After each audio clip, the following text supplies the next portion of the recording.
Last hour we looked at the genre of the Gospels as historical biographies of Jesus, which is an extremely important first step in getting a handle on what these texts are saying.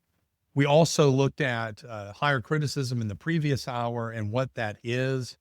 And now we're finally able to look at the individual authors of the Gospels and ask, who were these people? And why think that they were the ones that wrote the Gospels instead of just some random guy like Fred, as Bart Ehrman suggested last week when I read that quote. And you'll remember Tovia Singer's claim, whoever says that they know who wrote Mark, they don't know what they're talking about. And so I guess you can say you're looking at someone who doesn't know what he's talking about, because I say that Mark wrote Mark, and Mark is a specific person who was a disciple of Peter. Dan Wallace summarizes the evidence as follows. Papias, who was the bishop of Hierapolis around the year 140, wrote in his last work the strongest evidence for the Markan authorship of the gospel and his being tied to Peter. The elder said this also. Mark, who became Peter's interpreter, wrote accurately, though not in order, all that he remembered of the things said or done by the Lord. For he had neither heard the Lord or been one of his followers, but afterwards, as I said, he followed Peter. He used to compose his discourses with a view to the needs of his hearers, but not as though he were drawing up a connected account of the Lord's sayings. So Mark made no mistake in thus recording some things just as he remembered them, for he was careful of this one thing, to omit none of the things he had heard, and to make no untrue statements therein. You'll notice here that Mark, according to Papias, Mark is not intending to write a chronologically ordered account of our Lord. Mark is more topically arranged, and that's the thesis that I'm going to be working with as we look at the harmony that I'm writing up for you guys. In other words, there's only one gospel that I conceive of as, or I think is actually meant to be chronological, and that is the gospel according to John. The other gospels are writing orderly accounts in the sense that they are giving you a specific order, a specific presentation of our Lord's life, but they're not intending to tell you a chronological order of when Jesus did X, Y, or Z. So when did Jesus give us the Sermon on the Mount?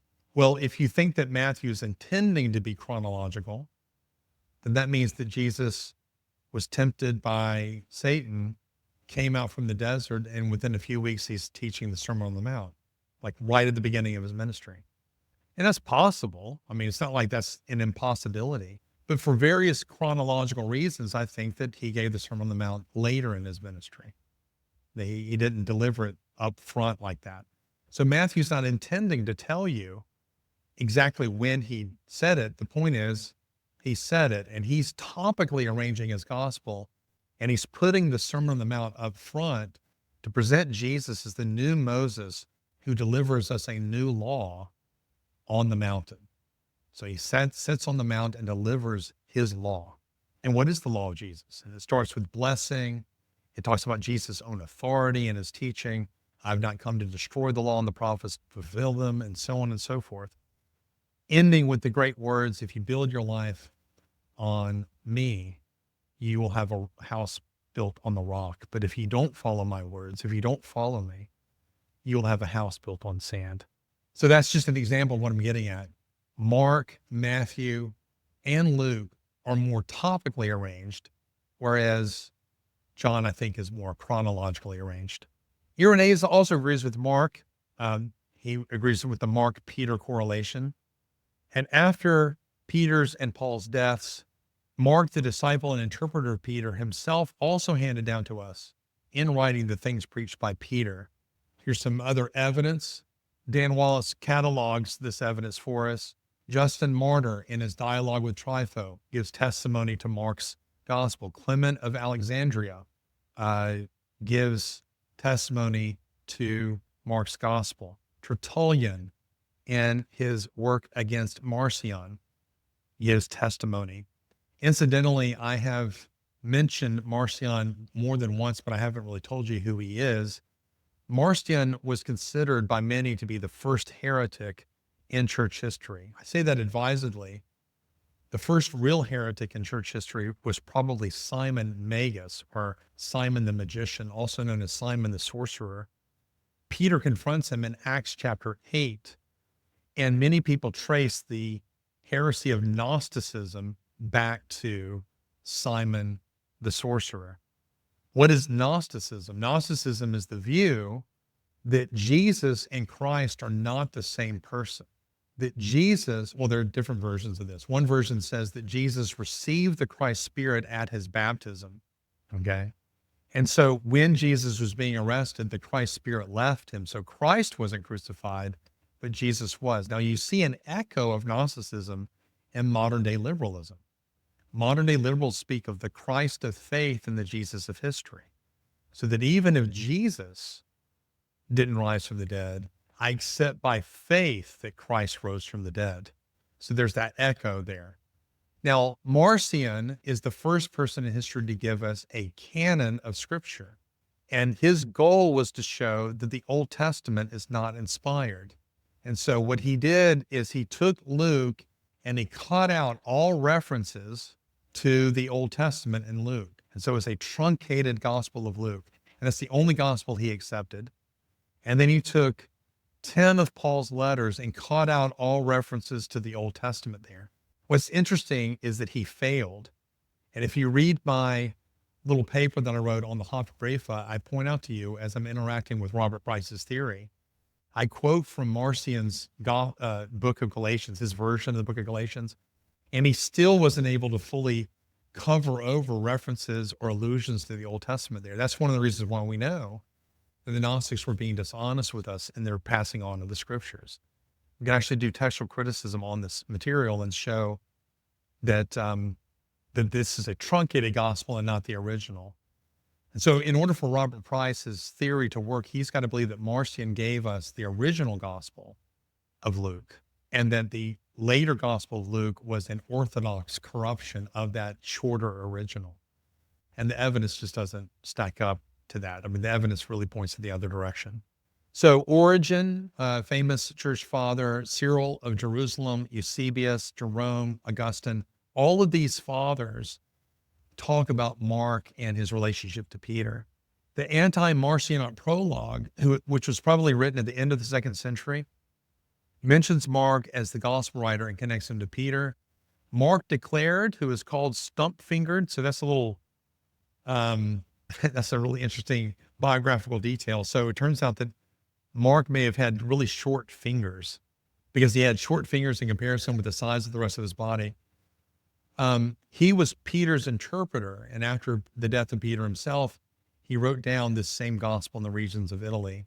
I'll try to get at the heart of what that means in just a second. And then we have a thing called the Muratorian Canon. The Muratorian Canon is the very first canon list of the New Testament that we have. The dates for that canon list could be anywhere between 170, that's on the early side, or it could be as late as 200. There are some people that will put it in the 4th century, but that is been almost universally rejected by scholars. Most people put it about when I'm saying it is, so 175, 180. We can ballpark those dates. What's really interesting about the Muratorian fragment or the Muratorian canon is it gives almost all of our books of the New Testament. It starts with Luke, but it mentions Luke as the third gospel and does give reference to the other gospels. And it also tells us how John 21 was written. I mean, it's a really interesting text. But all about 4 or 5 of our New Testament texts are mentioned in this Muratorian canon. So when people tell you that the canon consciousness of the church doesn't come about till Nicaea, the Muratorian fragment is one of the great testimonies against that hypothesis. So going back to the statement, after the death of Peter, Mark wrote down the same gospel in the regions of Italy. John Wenham, whose theories I adhere to, John Wenham was a New Testament scholar who died in 1995. He actually has 2 sons, and this is quite a legacy, who themselves became theologians. Gordon Wenham wrote an excellent commentary on the book of Genesis, and David Wenham, the brother, wrote one of the best books on the Apostle Paul, entitled Paul, follower of Christ or founder of Christianity. Most critics will tell you that Christianity is actually founded by Paul and not Jesus. That the Christianity that we know today, justification by faith, all that is an invention of the Apostle Paul, and Jesus would have had none of it.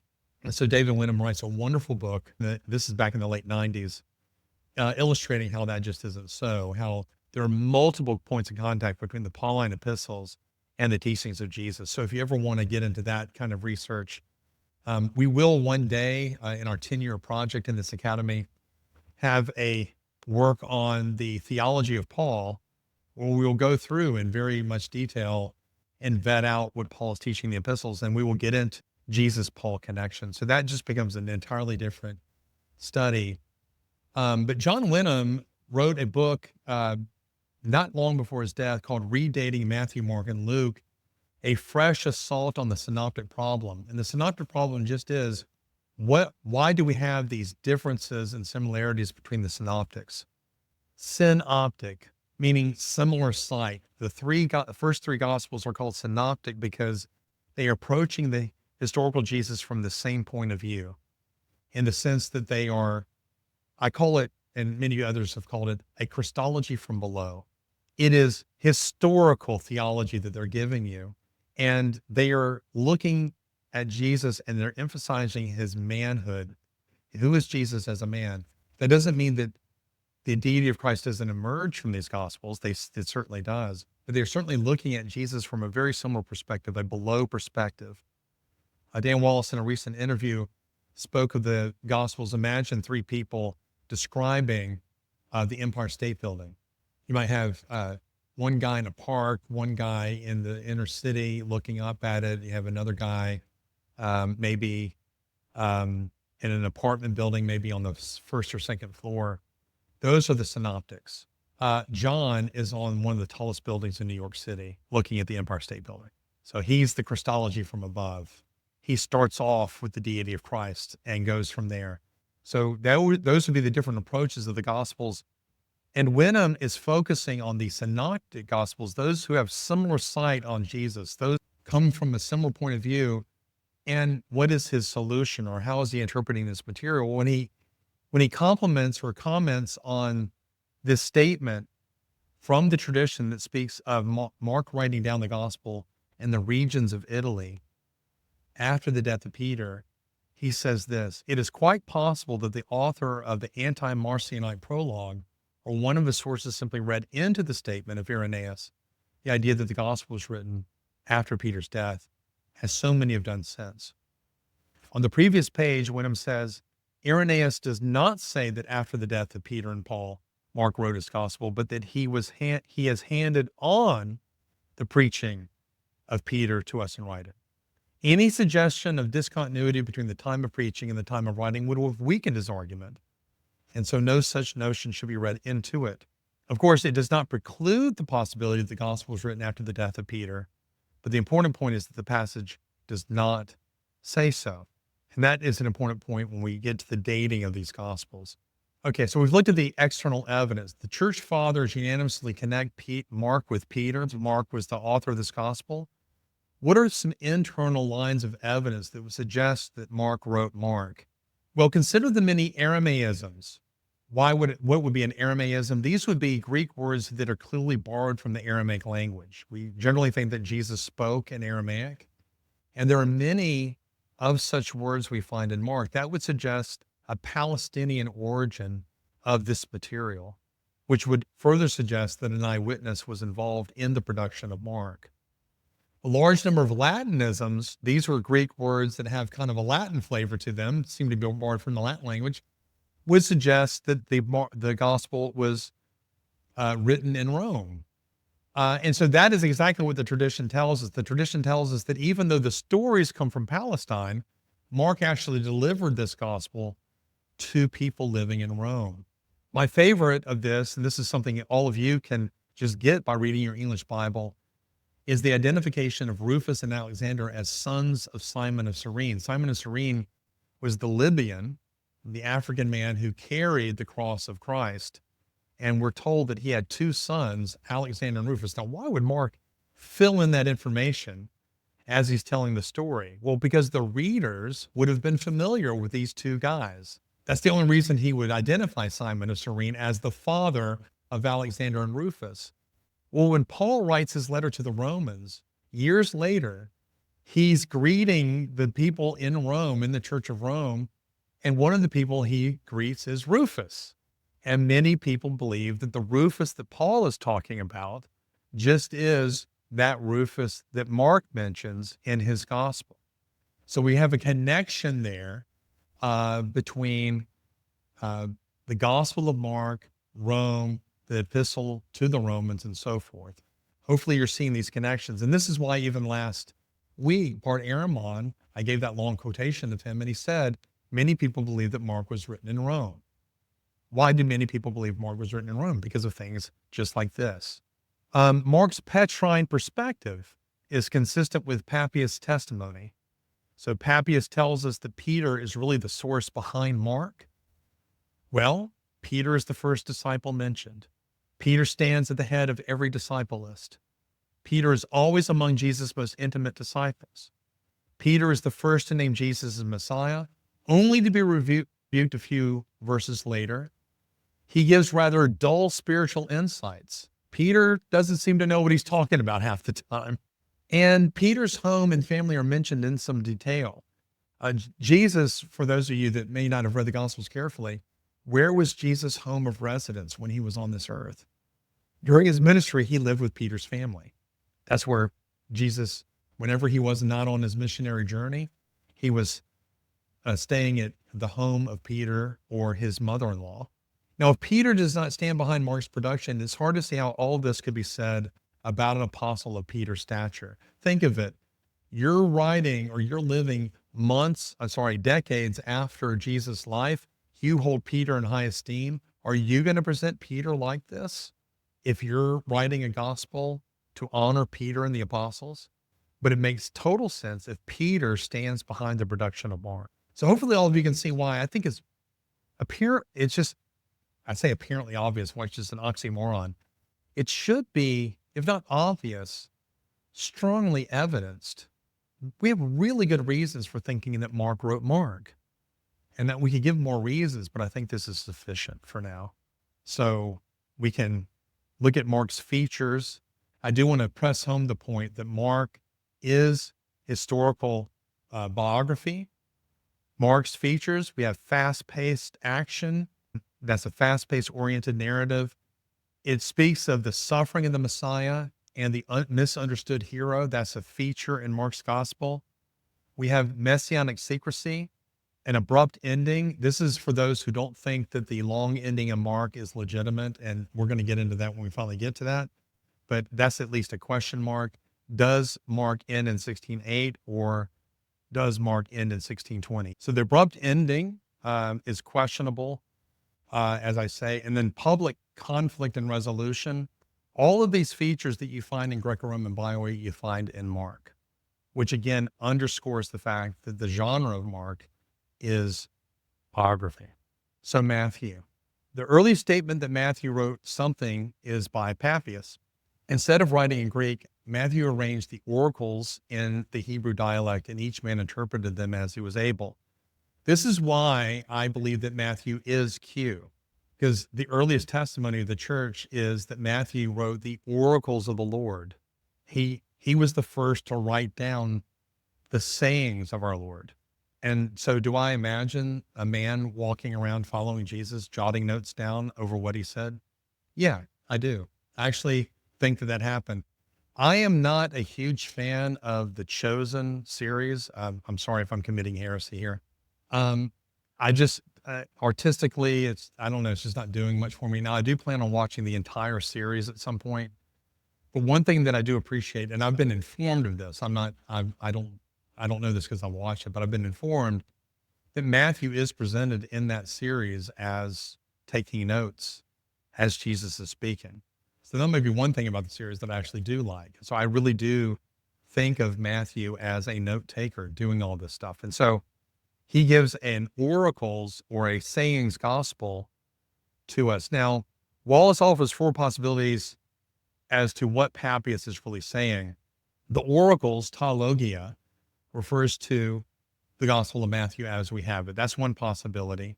The oracles equals a saying source like Q. That's what I lean towards. Papias is not speaking about the Hebrew dialect, but uses dialectos to mean literary fashion. So he's not talking about Matthew actually writing in Hebrew or in Aramaic, but writing in the Hebrew style of dictation. And so he arranged his gospel along Jewish Christian lines of thought. Or another possibility is that Papias is just plain wrong. I mean, that's one possibility. So what's the most likely one? Well, Wallace offers his four responses.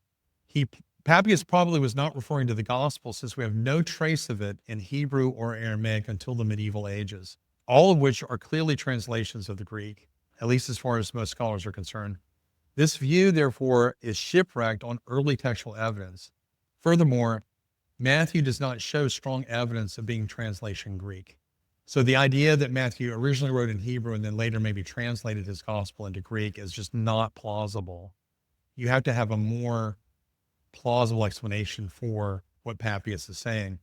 Some have therefore suggested, as an expedient to salvage the first view, that Papias was referring to Matthew's literary method rather than linguistics, but such is by no means a natural interpretation of the Greek word dialectos. Although Papias, and this is the third possibility, and this is the third response that Wallace gives, although Papias could have been wrong and he was a man of meager intelligence, he is sufficiently early and well connected with apostolic Christianity that he ought to be given the benefit of the doubt. And one of the reasons why we think we should give Papias the benefit of the doubt is not only is Papias a student of the Apostle John, at least according to tradition he is, but remember, if he's going to make up who wrote Matthew, why pick Matthew?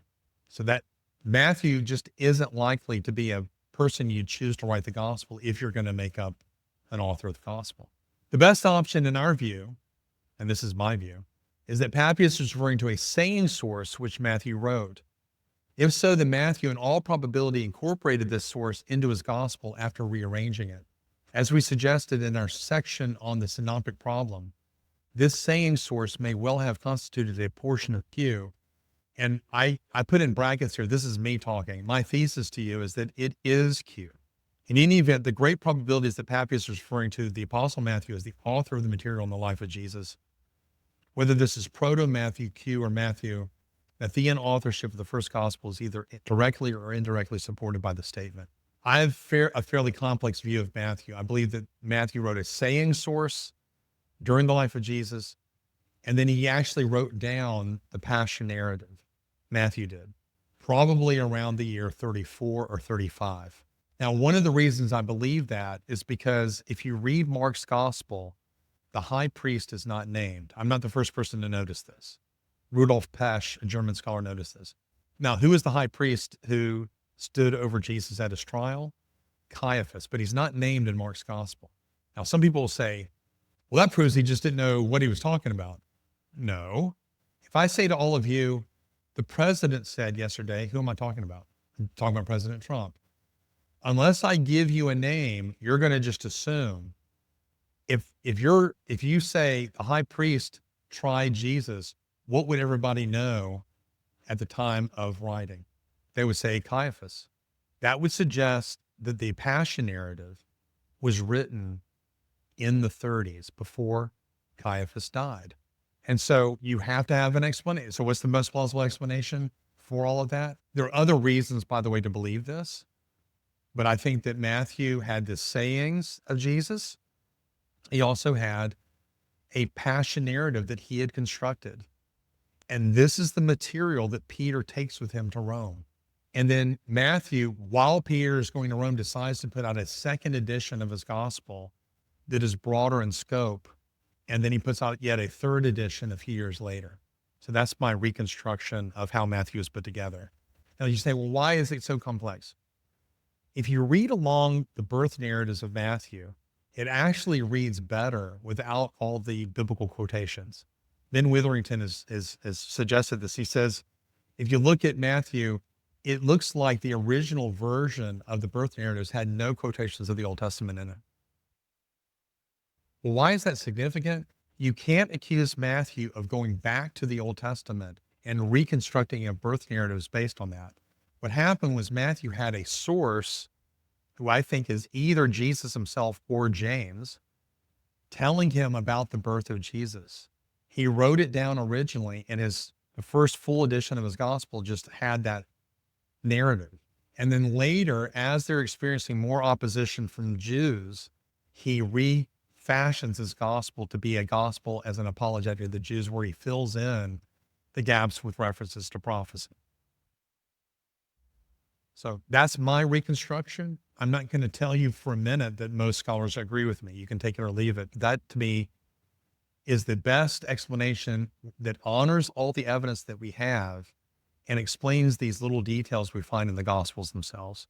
So what's ironic is that passion, that Markan passion narrative, we call it the pre-Markan passion narrative, is actually Matthew. It's actually his production that Mark took over, and it was actually recorded by Mark when Peter was preaching in Rome. So, moving on. Irenaeus writes the following. Now, Matthew published also a book of the gospel among the Hebrews in their own dialect, while Peter and Paul were preaching the gospel in Rome and founding the church. Wallace comments on this as follows. He says, it is obvious that Irenaeus got the gist of this information from Papias because he's acquainted with his work. Though he does add two interesting points. The audience of Matthew's work were the Jews, or was the Jews, or at least Jewish Christians. And the time when the work was written was during Peter and Paul's tenure in Rome. In light of Irenaeus' dependence on Papias, as well as the interpretation of the statement, this part of the tradition does not receive an independent testimony. Wallace then adds the following footnote. However, it should be stressed again that Irenaeus' words ought not to be necessarily taken to mean that Matthew wrote a gospel in a Semitic tongue, for Irenaeus says that he wrote a book about the gospel, or perhaps a book about the good news. In light of this, Irenaeus may well mean that Matthew wrote something other than a gospel in Hebrew or Aramaic. Now, this raises the question as to when the gospel was written. And based on what Irenaeus says, a lot of people would say, well, Matthew wrote in the 60s. Wallace says this. He says, Irenaeus adds the interesting point that the time when Matthew wrote was when Peter and Paul were in Rome. This may be no more than a guess. For other information, the statement seems false. Peter and Paul did not found the church in Rome, at least together.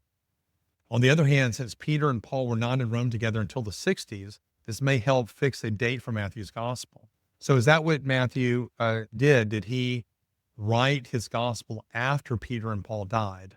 That's the question. John Chapman, a scholar from an earlier generation, wrote this, and this insight is not given a lot of credit by scholars. But I think it's insightful, and I actually agree with him here. He says this, the context shows that St. Irenaeus is not giving a history of the origin of the four Gospels, as is commonly thought by those who read only the short Greek extract preserved in Eusebius. He is simply explaining that the teaching of the four principal apostles has been lost. That teaching has not been lost, but has been handed down to us in writing. He is not in the least concerned to defend the authenticity of the Gospels, still less to give their dates. The Valentinians accepted them all, and St. Irenaeus is merely urging upon them the fact that each gospel is written, or is the written record, of the matter preached by the apostle. Now, that's important for dating reasons, and so Chapman will offer the following interpretive translation of Irenaeus. And while not a whole lot of scholars have accepted it, Adolf Harnack accepted it. He said, finally, somebody has given us an adequate interpretation of Irenaeus. And of course, John Wenham, a conservative, has accepted it. And this is what is said. Chapman says this. He says, the emphasis throughout is upon the writing down of what was preached, kai graphein, en graphos, in biblio, exedoken. The meaning is surely not obscure. I translate literally word by word, and this is Chapman's translation of Irenaeus. Matthew among the Hebrews in their own language published a writing also of the gospel. That is to say, besides preaching it, he gave us a written gospel. Peter and Paul preaching the gospel, not to the Jews, but at Rome, without writing it down and founding the church there, whose testimony I shall presently give. But although they died without having written a gospel, after their death, Their preaching has not been lost for us, for Mark, the disciple and interpreter of Peter, has handed down their preaching down to us, he also writing like Matthew the things which were preached by Peter. And Luke, besides the companion of Paul, set down in a book the gospel preached by that apostle. And finally, John, the disciple of the Lord, he also published the gospel while he was living in Ephesus. And so what Irenaeus is not saying is when these guys wrote the gospels, he's saying, don't despair, or we should not despair. The preaching of Paul and Peter are preserved for us in writing, namely the writings of Matthew, Mark, Luke, and John. That's what Irenaeus is saying. Now, does that preclude a date for the Gospels in the 60s? No, but it doesn't demand it. That's the point. Now, some of you are like, well, why are you saying all this to us? I have an agenda. And my agenda is to try to argue for a very early date for these Gospels. Moving on with the external evidence, Origen assumed that Matthew penned the Gospel originally in Hebrew, though he adds nothing to what Papias has said, and may well have assumed Papias was speaking about the Gospel rather than a saying source. After Origen, Eusebius, Jerome, Augustine, and others echoed the opinion of Matthean authorship. Matthew's Gospel is quoted as early as the year 110 by Ignatius, and I actually gave you an example of this, with a steady stream of patristic citations afterwards. Wallace says, although there is always the possibility of a vested interest on the part of patristic writers to seek apostolic authorship for the anonymous books in the New Testament, this does not explain why Matthew and no other apostle was ever suggested for the first gospel. Indeed, not only was Matthew by no means the most prominent of the apostles, but he also would not seem to be qualified as some others to write a Jewish Christian gospel in light of his being a tax collector. Would not Andrew or Philip or Bartholomew have been more likely candidates if an apostolic author were merely a figment of the early church? None of them had the stigma of having been in league with Rome, being in league with Rome as a tax collector, and all figured more prominently in the gospel narratives. What is especially impressive is that Matthew, and Matthew alone, was suggested as the author of the gospel. So summary of the external evidence, the early external testimony is universal on 2 points. Matthew wrote something related to the life of Jesus. He wrote in a Semitic tongue. On the assumption that Matthew did not write the gospel bearing the name, 3 problems arise. What accounts for the universality of the tradition? Why Matthew when he was never prominent? Why Matthew when the early church had every incentive not to propose him as an author? So, do you have any questions about the external evidence for Matthew? Mark Strauss offers the following lines of internal evidence. The Gospel of Matthew is highly organized. Being a tax collector required constant upkeep of records and accurate relaying of information. Matthew needed to be organized in order to do his job, and the author of the book of Matthew appears to be highly organized. The major sections of the gospel are neatly divided into parts. Jesus has 5 prominent sermons in Matthew, and each ends with some variation of the same transition. When Jesus had finished saying these things, and then we go on to another section. In Matthew 13, the author gives us 7 parables in a row, and in Matthew 23, we read 7 woes to the Pharisees. Many scholars see this neat, organized style as evidence of Matthew's authorship, but again, it's certainly not definitive proof.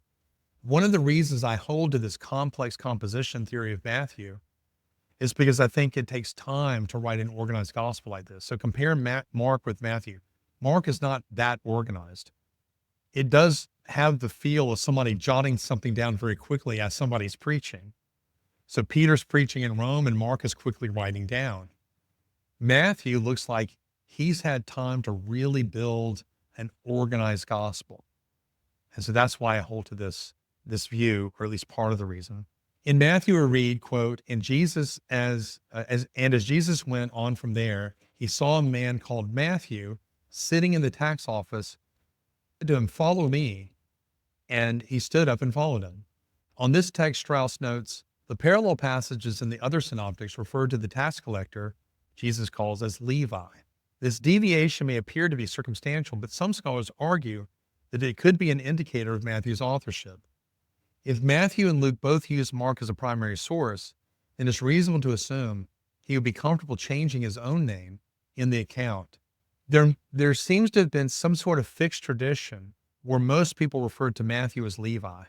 Only a person who had the prerogative to change his own name or to use a different name, only that person would have the right to do such a thing, to switch in the tradition like that. And so the very fact that he's the only gospel that calls that tax collector Matthew strongly suggests that it's Matthew who's making the switch. Only I have the right at the end of the day to name myself. Do I want to go by my first name or my middle name? You guys don't probably feel like you have the right to do that. And so at the same time, Matthew has the prerogative to switch his name from Levi to Matthew. Okay. Moving on. The Gospel of Matthew talks about money more than any other synoptic. This is a piece of circumstantial evidence. The parable of the talents is only found in Matthew. Gold and silver are mentioned 28 times in the Gospel of Matthew, but they're only mentioned once in Mark and 4 times in Luke. The author also uses specific money-related terms the other Gospels don't mention, such as the 2 drachma temple tax in 1724, and the Greek word stater in 1725. In the Lord's Prayer, the author of Matthew says, "And forgive us our debts." But when we go to Luke, it's "forgive us of our sins." This substitution seems to suggest that the author is very familiar with money and understands the gospel through the world of finance. And that's what we would expect of a tax collector. Okay. We come to the features. Again, I just want to stress, I do this for each gospel. Matthew has all the marks of Greco-Roman Bioi. Okay. And here you can compare Plutarch's Alexander and Theseus. They discuss a noble lineage. They include, Plutarch includes omens and dreams to talk about these figures. The philosophical works at the time highlight key teachings like the Socratic dialogues. There are ethical reflections in this literature, and the deaths of these noble figures, they reveal the character of these people in Plutarch's works. Okay, so any questions about Matthew before we go to the next section? This is a meat and potatoes morning.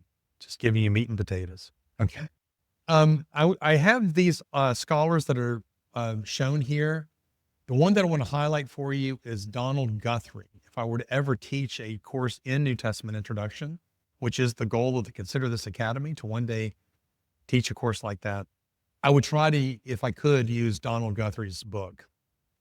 It's a little dated now. It was written in 1990, but Donald Guthrie, I could easily update that with current sources and essays and things like that. But that book goes through every single book of the New Testament and defends traditional authorship and the authenticity of every book. It's about 1,000 pages, and it's just the best book on New Testament introduction I've ever read. And he deals with everything there. So what is the best defense of the New Testament in terms of showing who wrote each book and when they were written? Donald Guthrie's New Testament introduction, in my opinion. This is my opinion. According to tradition, Luke, the beloved physician and companion of Paul, and that's testified in the Pauline letters, at least one of which most scholars will say was written by Paul, wrote the gospel bearing his name, as well as the book of Acts. Wallace will offer the lines of external evidence for this viewpoint. Attestation of Lucan authorship is found in the Muratorian Canon, the anti-Marcionite prologue to Luke, Irenaeus, Clement of Alexandria, Origen, Tertullian, Eusebius, and Jerome. These all not only affirm authorship of the gospel by Luke, but Lucan authorship for the book of Acts too. Thus, the external evidence is both unanimous and early.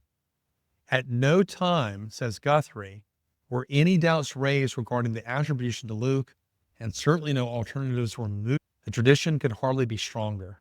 There is a dissertation. Robert Funk laughed about this. He was the head of the Jesus Seminar. He's dead now. But Robert Funk wrote a book called Honest to Jesus, and he mentioned a scholar in the 1920s who earned his PhD. He earned his doctorate by proving that Luke didn't have one, meaning Dr. Luke wasn't a thing. Dr. Luke didn't write the Gospels. And from what I can gather, no one has paid attention to those arguments. There are lots of scholars who actually believe Luke wrote Luke, even among critical scholars. I don't know if it's the majority of critical scholars, but it's a significant number of them. Wallace says, as with Mark, This unanimous tradition is all the more surprising if it were not true, since Luke was not an apostle. And so C.B. Caird, another respected scholar, gives this observation. He says, not all the traditions of the early church are to be accepted at their face value, but there are good reasons for accepting this one. A book which was meant for publication must have borne its author's name from the start. In this respect, the literary conventions of the first century were stricter than ours, which allow an author to hide behind a pen name.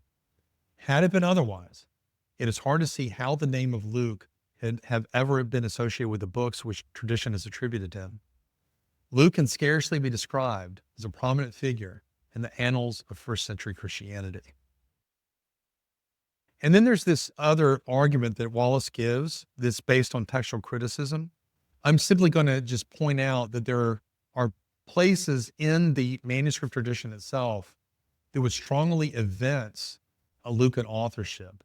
And I'm not going to read this long quote for you for time constraints, but when you get the slides, you can read it yourself. But that's basically the point that Wallace is making, that we actually have a text critical reason, besides the ones that I've already given you, for thinking that Luke wrote Luke.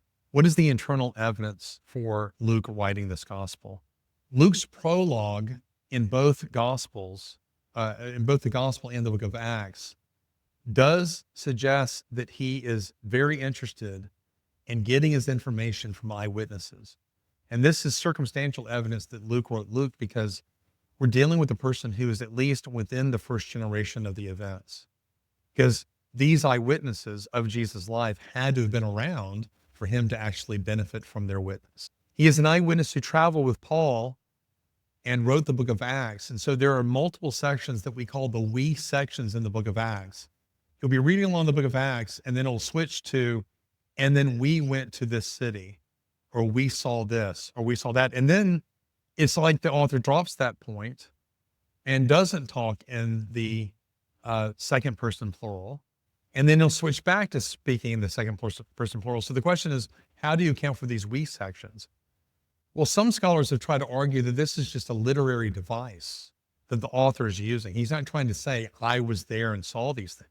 But if it's just a literary device, you would expect it to be literally from beginning to the end of to the book of Acts. In other words, from Acts chapter 1 all the way through Acts chapter 28, you would assume that these we sections would be all over the place. But no, they're in very specific sections. What is the best explanation of that? Well, Luke used the word we when he himself was a witness to these events, and he didn't use the word we when he wasn't a witness to these events. There's a very simple explanation for why you have these we sections. The author of Luke Acts is familiar with medical terms used nowhere else in the New Testament. While Paul refers to Luke as the beloved physician, Strauss reports, quote, the overwhelming majority of Bible scholars say, yes, that is, Luke wrote Luke Acts.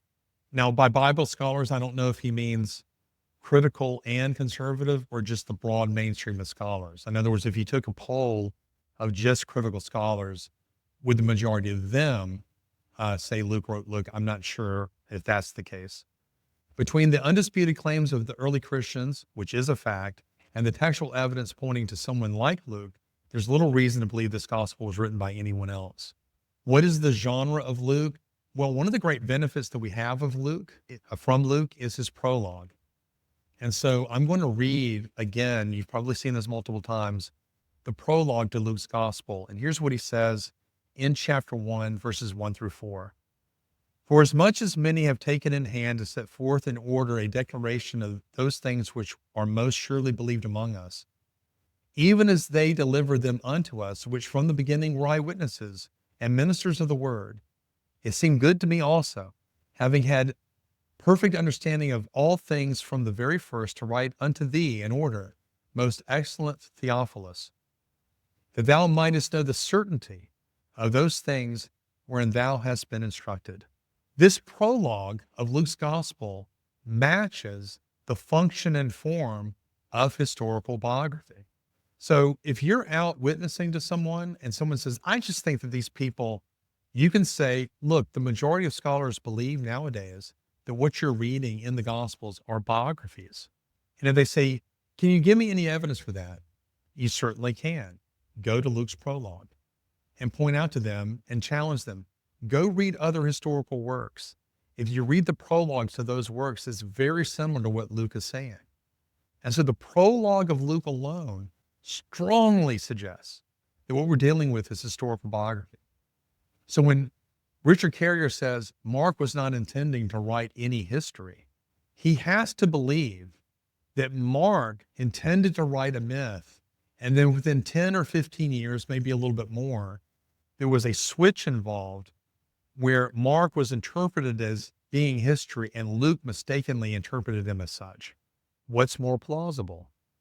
That Luke is capturing the intent of all the Gospels that preceded him, Matthew and Mark, or that he switched somehow the genre of the text? I think to ask the question is almost as good as an answer to it. It's more plausible to think that Luke is capturing what the earliest Christians thought about this material. Here's what I. Howard Marshall, in his very excellent book, Luke, Historian and Theologian, says. He says, although the prologue, written as it is in good Hellenistic Greek and in marked contrast with rather Hebraistic style of the immediately following narratives. In other words, this is another good point. Luke writes this Greek introduction, and then in verse 5 and following, he's writing in a very Hebraistic style, meaning that it's very likely that his source for the birth narratives was Palestinian in origin. This speaks to the earliness of this material. He's not writing in the 90s and just getting material that comes from Rome or Ephesus. Whenever Luke wrote, the material he is using originates in Palestine. It conforms in certain respects to the typical pattern of ancient literary prologues. The wording is not to be regarded as simply a piling up of conventional expressions with little or no regard being paid to their content. Luke has rather made use of the common literary pattern of his time to express his own particular sentiments.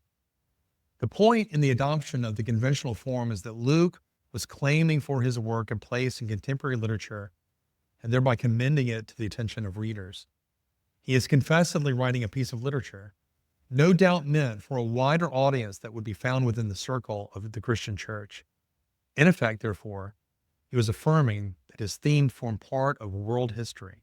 And a few pages later, he says, we have now looked at the main features of Luke's prologue and have seen that it indicates a concern to provide reliable history, confirming previous accounts and based on sound evidence. And so Luke is sort of the gold standard in the sense that he gives us a prologue that explicitly says, I'm trying to give you history here. And once again, we have multiple points of contact between his gospel as a whole in these Greco-Roman parallels.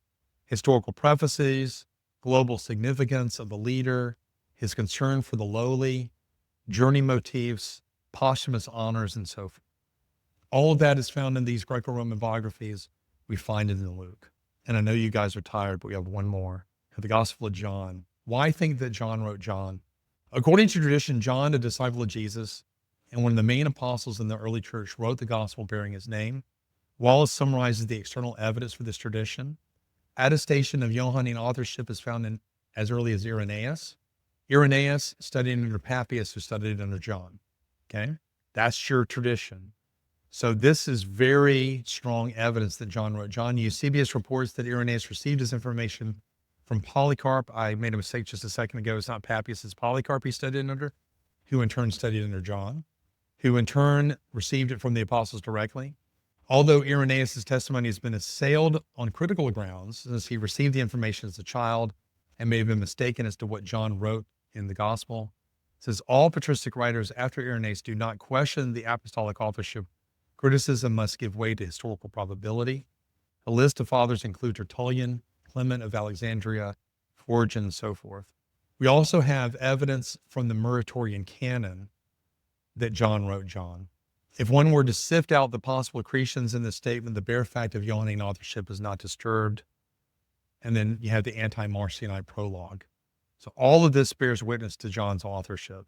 What reason might critics have for denying the external evidence? Wallace gives us two reasons. There would be a strong motivation on the part of the patristic writers to suggest the authorship by the apostle. However, this argument is offset by the remarkably early documentary testimony of Johannine authorship. In an endnote to this point, Wallace says, The simplest inscription is Kata Ioannan, found in Aleph and B, that is Codex Sinaiticus and Vaticanus. As time progressed, this became more elaborate. In the 5th century, the title was customarily Evangelion Kata Ioannan, the Gospel according to John, while still later it was called Hagion Evangelion Kata Ioannan, the Holy Gospel according to John. So the simplest is probably the earliest, and so we have this very early testimony to John's Gospel. Curiously, the two earliest manuscripts of John, P66 and P75, have Evangelion Kata Ioannan, a fact which suggests that this gospel was already well accepted in the early part of the 2nd century, for such accretions were usually associated with books which had a long-standing history of acceptance of the church. This further illustrates that even though these two papyri are earliest complete witnesses to John, the great codices of the 4th century may at times be more reliable guides to the wording of the original Gospels or the original text. P52, the earliest fragment of any New Testament book, contains portions of John 18 and is to be dated as early as 100. That's the earliest date. You can date it as late as 150.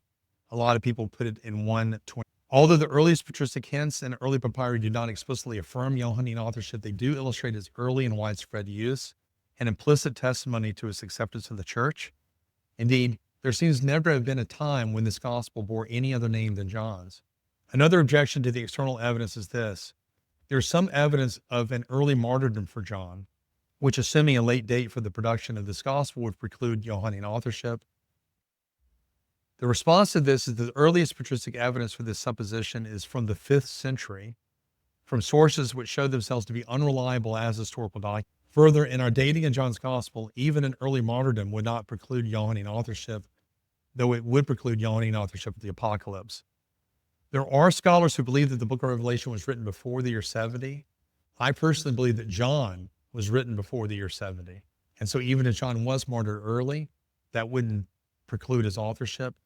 I do agree with Wallace, though, that the book of Revelation was written in the late 90s. In conclusion, the external evidence is quite strong for Johannine authorship because of its wide diffusion and its early attestation. B.F. Westcott, a 19th century critic, gave the concentric proofs. This is the internal evidence for John. This is the concentric proofs argument for John being the author of the gospel. And again, this is the internal evidence argument. We know that the author was a Jew. Why? Because he quotes occasionally from the Hebrew text. He is acquainted with the Jewish feasts such as Passover, Tabernacles, and the dedication of Hanukkah. He is acquainted with Jewish customs, burial customs, and so forth. Now, it's also the case that whenever we come across a term that a Gentile audience might question or wonder about, John is always there to explain that term to them. So it says they called Jesus rabbi, which means teacher. He says almost like in a paragraph or a parenthesis. Or they called him Messiah, which means Christ. So it's clear that John is Jewish, but he's writing to a Gentile audience. The concentric proofs argument moves on. He was a Jew in Palestine, or at least his source comes from there. He knows that Jacob's well is deep. He states that there is a descent from Canaan to Capernaum, and he distinguishes Bethany and Bethany beyond the Jordan. He knows about these things. In short, he is intimately acquainted with Palestinian topography. He was an eyewitness of what he wrote. He stated that he beheld Christ's glory using the verb theaiomai, which in New Testament Greek always bears the meaning of at least physical examination. There are incidental comments about his being there. Judas slipped out at night in the 6th hour, for example. The author was an apostle. He had intimate knowledge of what happened among the apostles. And that brings us to John. He was the author of the gospel. He is exact in mentioning names of characters in the book. If he is so careful, why does he omit the name John unless he is John? Y'all get the point? He goes out of his way to make sure he knows that you, the reader, knows who's talking. He mentions all the apostles, but he never mentions John by name, even though John was clearly a prominent apostle in the other gospels. Why would he not mention John by name unless he were John? They almost wrote in the third. They almost always wrote in the third person back then. Well, you would just think that he would mention his name if he were not John. Clearly, someone would mention his name. But in this particular instance, he chooses not to use the name John. One of the reasons he might not do that is he doesn't want to confuse John with John the Baptist. He says John without using the word the baptized, or the baptized. He just says John. So when he talks about himself, he calls himself the beloved apostle, or the beloved disciple, rather. In 1935, that is chapter 19, verse 35, he explicitly says he witnesses the spear thrust into Jesus' side at the crucifixion. I am the one who bears witness to this. He also claims to be an eyewitness in 21, 24 through 25. And so the advocates for the theories of authorship, which deny eyewitness the authorship, treat the clear testimony of these verses as redactional devices. By such a method, any embarrassing evidence can be disposed of. That's what Guthrie says. If every single time I give you a piece of evidence, you have some interesting way out of it, then really the evidence just doesn't mean anything anymore. The author clearly says he was an eyewitness. Oh, that's just a redactional device. Okay, but if that's a redactional device, why doesn't he speak that way throughout the entire gospel? I bear witness to this. He doesn't. So you have to have a theory of literary composition that is consistent. So if you're going to say the we sections in Acts is a literary device, or I bear witness to these things in 1935 as a literary device, you would just expect that to be throughout the entire gospel or the entire book of Acts. You don't find that. And that is yet another reason to think that John wrote John. The beloved disciple shows up with Peter on several occasions. He belongs to a group of 7 in 21:2. This strongly infers either that the author of this work was absolutely unaware of John the disciple, or he was John the disciple. Independence from the synoptic tradition, coupled with early widespread acceptance by the church, indicates that John wrote John. The fact that over 90% of the material in this gospel is unique to itself, coupled with its early acceptance by the church, argues very strongly that it was authored by some authority. This, coupled with the further fact that John was widely employed in early Gnostic circles, yet was not thereby abandoned by the Orthodox, argues quite compellingly that all quarters recognize its authority. Hopefully all of you get this.